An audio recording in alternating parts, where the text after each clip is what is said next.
গ্রামে একজন লোভী কৃষক ছিল। সে তার গরু, ঘোড়া এবং মুরগিগুলোকে দেখে আফসোস করতে থাকে আর বলতে লাগে, হায়, আমি যদি এদের ভাষা বুঝতাম তাহলে কতই না ভালো হতো। তখন সে তাদের গ্রামের একজন বুজুর্গ লোকের কাছে যাওয়ার জন্য নিয়ত করে যে তার কাছে গিয়ে আমি এই গরু, ঘোড়া, এই পশু পাখির কথাবার্তা আমি শিখব। তখন সে হাঁটতে হাঁটতে তাদের গ্রামের যে একজন বুজুর্গ লোক, এই আল্লাহর অলির কাছে সে হাঁটতে হাঁটতে যাইতে থাকে। সে তার গ্রাম থেকে সেই বুজুর্গ লোকটার বাড়ি অনেক দূরে ছিল। সে হাঁটতে হাঁটতে সেই আল্লাহর অলির বাড়ির কাছে সে চলে যায়। যে সে বুজুর্গ লোকটাকে পেয়ে যায় এবং পেয়ে বলে, ও আল্লাহর অলি, তুমি আল্লাহর কাছে দোয়া করো আমি যেন এই সমগ্র পশু পাখির কথাবার্তা বুঝতে পারি। কোনই বুজুর্গ লোকটি বলল, তুমি যদি এটা করো তাহলে অনেক বিপদে পড়বে। তবুও সে শুনতে চায় না। তখন তিনি আল্লাহর কাছে দোয়া করে এবং আল্লাহ তাকে সেই পশু পাখির কথাবার্তা শোনার যোগ্যতা দান করে। সে আনন্দ মনে হাসতে হাসতে খুশিতে সে বাড়ির দিকে ফিরে আসে। সে এখন সমগ্র পশু পাখির কথাবার্তা বুঝতে পারে। এজন্য সে অনেক খুশি হয়ে যায়।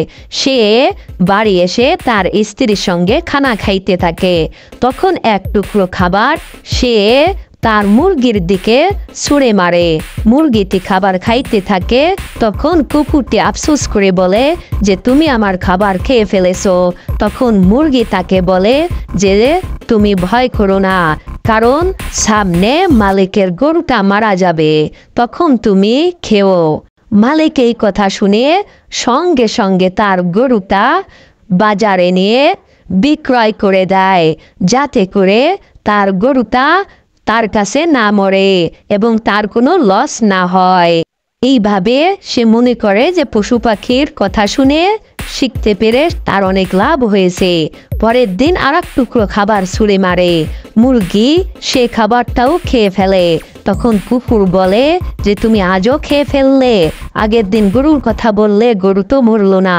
সে বলল আজ মালিকের ঘোড়াটা মারা যাবে। তখন মালিক এই কথা শুনে তার ঘোড়াটাও বাজারে নিয়ে বিক্রয় করে ফেলে।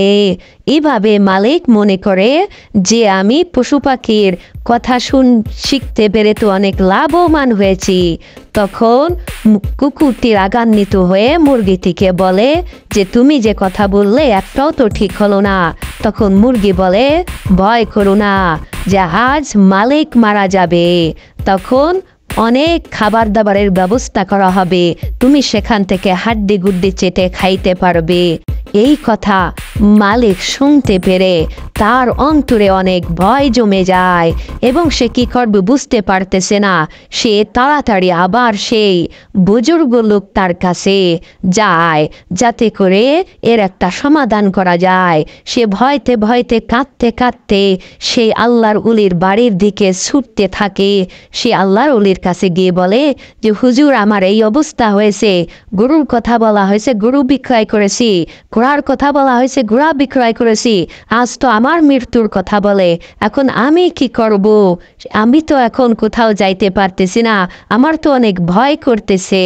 তখন আল্লাহর উনি বলে আল্লাহ যাকে যা দিয়েছে তাই নিয়ে সন্তুষ্ট থাকা ভালো, কারণ আল্লাহ যাকে যা দিয়েছে সেটাই তার জন্য মঙ্গল।